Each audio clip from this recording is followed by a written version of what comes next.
పసుపు తాడు ఒకటే మహాభాగ్యమై బ్రతుకుతుంది పడతి పతే లోకమై.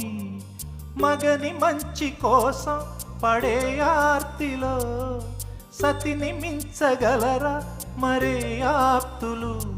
ఏ పూజ చేసినా ఏ నోము నోచినా ఏ స్వార్థము లేని త్యాగం భార్యగా రూపమే పొందగా.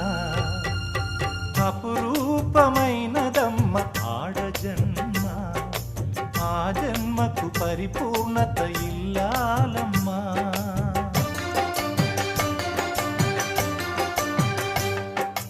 అపురూపమైనదమ్మ ఆడజన్మ, ఆ జన్మకు పరిపూర్ణత